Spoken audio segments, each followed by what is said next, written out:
Hello, I'm Jamie Dade, and this is 7 Sports News. Welcome to your final bulletin of the day.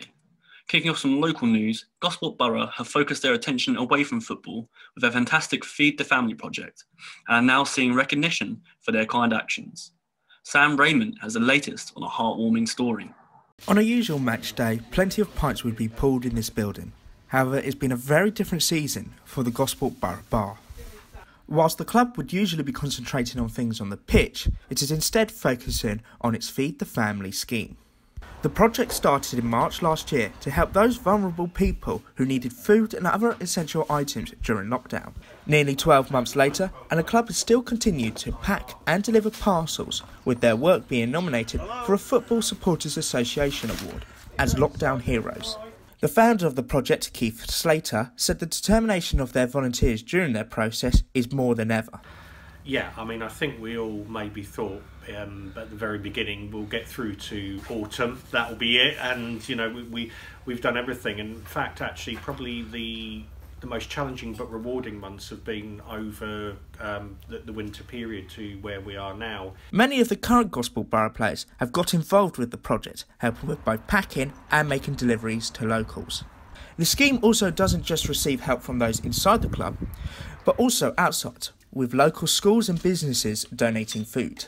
The project so far has raised over £10,000, with 5,300 food parcels being delivered since March. That's around 110 per week.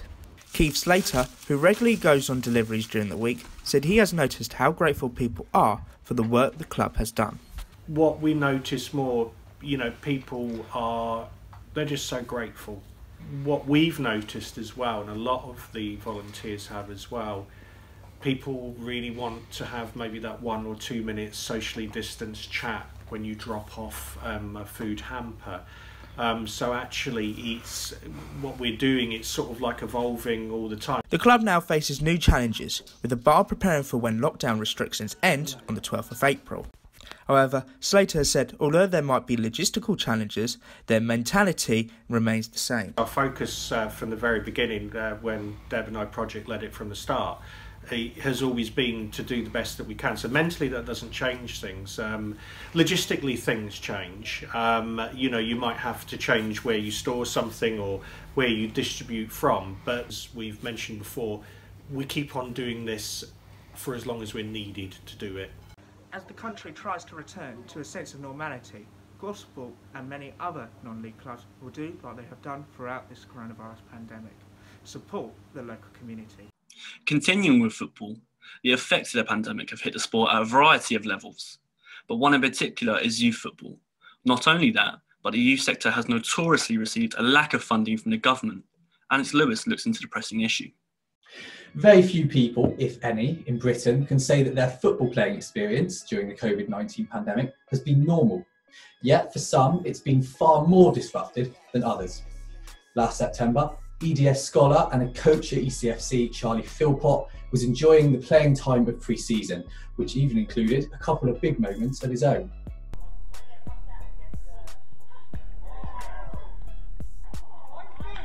Six months later, however, and things have taken a bit of a downward turn for scholarship players at clubs across the country, allowed to train as part of an elite club, but without a league to compete in.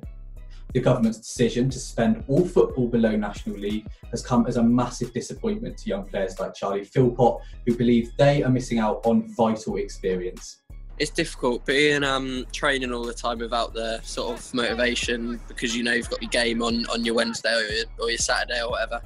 It is difficult. I wouldn't say it's a year of lost development, because I think a lot of our lads have sort of been first team a bit and had still good experiences, but in terms of not having many games, luckily I've been out at Winch and got some minutes there, but still probably only played maybe 10-15 games all season. This will be his final year as part of the Scholar setup, meaning that he and plenty of other players across the country will miss out on their last crucial year in the system. For Eastleigh's head of youth development, Jason Bristow, this big miss has the ability to stop the progress of many of his players. I think the EDS, because they're an elite group, they've been a little bit more fortunate than the Scholars, because their class is elite and they're only in and around our first team. They've actually had opportunities to come in and train, so they've not missed out on the training side as much as the Scholars will have. It's just mainly the fixtures, obviously, that they're lacking at the moment. Although most academies have been hampered during the pandemic, Dan has managed to find a way around despite the circumstances. So Dan Neville, and director of the Champion Sports Group. So Champion formed in 2012 with a handful of players that I was working in a sports trust at the time, and I saw some good players in rural areas that, you know, probably weren't quite academy level, but would have really, you know, pushed on and benefited from some extra coaching. As of today, we coach around 1,500 kids a week. Yeah, in terms of Poole Town, so we administer their under-23s. So we incorporate that, we deal with Tommy and Mickey directly. I'll just say that the positives of the lockdown, but I don't think I actually mentioned them. It's given us an opportunity to sort of hit the pause button, look at what we do well, look at what we need to do better. So I think as an organisation, it gave us a really good opportunity. With the news this week from Prime Minister Boris Johnson that lockdown should be over within months, there is yet some hope that players in scholarship academies could get to play alongside teammates once more before the year is done, and their time as a scholar is over forever. Away from football for now, a sport that has struggled also over the coronavirus period is golf. Players and fans were perplexed at the reluctancy from the government to allow the sport to continue in some measure. And despite light at the end of the tunnel for golf returning, Jack Sale has found out that the unanswered questions are still there. Golf courses across the UK have been closed for some time now due to COVID restrictions. They're set to open again soon, but some feel the sport has been harshly treated. This is because players have the ability to maintain social distancing during their round. Ben Everson is a manager of a course in Surrey. 22 people playing football are going to be in a lot closer proximity than a golf course where you can have people, you know, you can easily walk a lot, 2 meters or more apart from each other. Members have not been able to play. And therefore, from a financial point of view, as a member who is struggling anyway, they're going to want their money back. Prime Minister Boris Johnson brought restrictions back in early January, which saw golfers forced to stop playing once more. Jeremy Tomlinson, Chief Executive of Golf England, was not impressed. I would very much class golf as part of walking, running and cycling.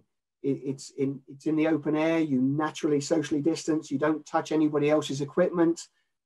You know, you get a mental application, enjoyment and relaxation from it. So I very much part of a solution there. I hope to be able to convince government of that. Martin Eastall is an amateur golfer from Oxfordshire. He has started playing golf on his trampoline while he waits to return to the course.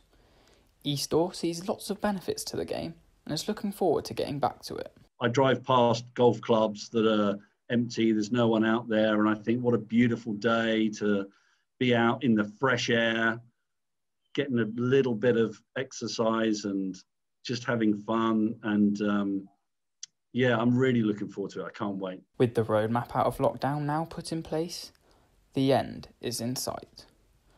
Jack Sale, Solent Sports News. Some rugby news ahead of England's clash with Wales tomorrow in the Six Nations at the Principality Stadium, and England will be without forward Courtney Lawes for the rest of the tournament.